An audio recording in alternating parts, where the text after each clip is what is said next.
Welcome everyone to Mechanics of the Trade, our segment where we talk about premium and elite services. At Tradespoon, we have two different services. For more active traders, we have a premium service where we provide one trade recommendation a day, and for elite service, we provide one recommendation a week. So we're going to start with our premium service, where we want to go over our short recommendation, going short on D.R. Horton Incorporated, symbol DHI, that we suggested on August 1st, 2014. Joe, can we talk about the option spread trade that we recommended for DHI? We did September 22, September 20 put spread for $1.15. Can you go over the mechanics of that trade and any insights you might have? Sure, definitely. And thank God you had to say DH Horton before I did. Taking a look at the mechanics of the bear put spread that we're buying, as you said, we're buying the $22 puts, we're selling the $20 puts. It's a defined risk spread. Our max profit is when it gets to $20, then we stop, we're capped there. It's also a defined risk. It's $115 per contract. Now the stock's trading at around $20.30, so we're 20 cents lower than our entry price on the stock. And you can see though the stock's been grinding down from the chart that's in front of us right now. This type of action is why doing spread trades is beneficial. We have time decay working for us in the short option that offsets the time decay in the long option on the 22s. And that is why we do those particular spreads, because while we have the conviction that we're bearish, we are a little bit mildly bearish, so we like to do the spread trades.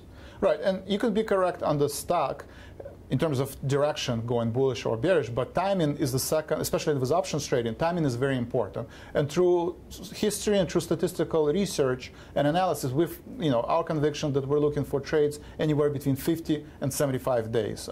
And when we made the recommendation, we were 50 days away till the expiration. Now that we passed the August expiration cycle, we're 30 days away from the next September expiration cycle. So, Joe, where we are today was this recommendation that we've done, a couple weeks ago. Yeah, you brought up some excellent points. I mean, the fundamental and technical components. But right now, the spread today is trading for around $1.25. I didn't see it before we started taping.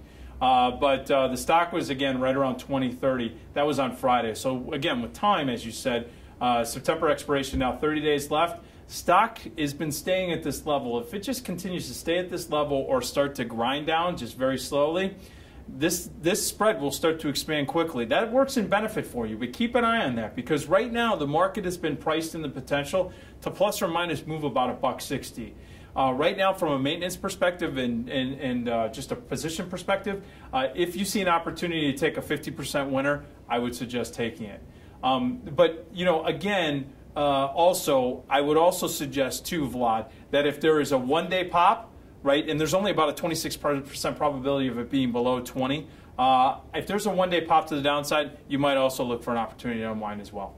Yeah, so it's an important concept of probability of touching certain price level for the stock and probability expiring at a certain price level. So you have to keep an eye for if the stock market goes up by triple digits and you have this 2 to 3% move to the upside or 2 to 3% move to the downside, just keep in mind that the probability of touching is a lot greater. It's two times the probability of expiring. So you might want to close your position, especially if you reach return on capital anywhere from 30 to 60% on your target. Yeah. So we went over the premium service where we provide recommendation once a day. Now we want to go for our elite subscribers, where we provide recommendation once a week. And our loan recommendation from last week was HPQ, long Hewlett. And I wanted to go over the long call trades that we suggested, selecting October 33 call for $2.95. We're doing at the money call with delta about 80, 85. And Joe, do you have any suggested adjustments for this trade? Yeah, you know what? You were talking about this on Friday. The option was trading around 280. And the call was off about 15 cents from entry price. So we started talking about, well, we have until October expiration, so we got time on our side. One of the adjustments that I was talking to you about was to diagonalize the long call, where you're selling the $38 calls in September for 30 cents. This reduces your cost basis on the $33 calls to $2.65. That lowers your break-even point on the long call, and it also gives you a little bit more better probability of success since the stock has pulled down, the options worth less. The two things that you have to remember. One is watch the stock movement going into September expiration. If it gets above $38, you're capping out your profits.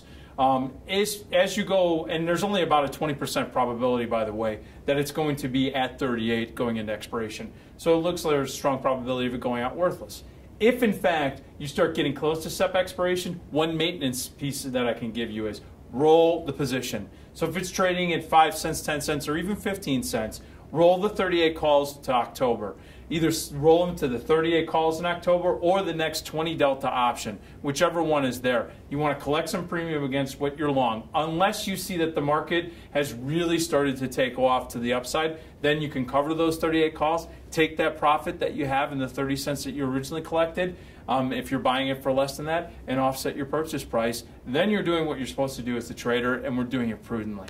Right, it makes sense. So, at Tradespoon, we're all about cost basis reductions. And this is a great adjustment idea that Joe has covered right now. And you want to make sure that you structure your trades accordingly so you're actually do a cost basis reduction. If you're just buying straight call, especially out of the money, and your stock has to move forward, stock has to move by 1% in order for you to find that break point, even point, then the odds are against you, the probability is against you. And 90% of the time, if you buy out of the money calls with the long-term bullish bias, you'll lose But that's money. why we trade options. It gives you options, right, Vlad? No pun intended. All right.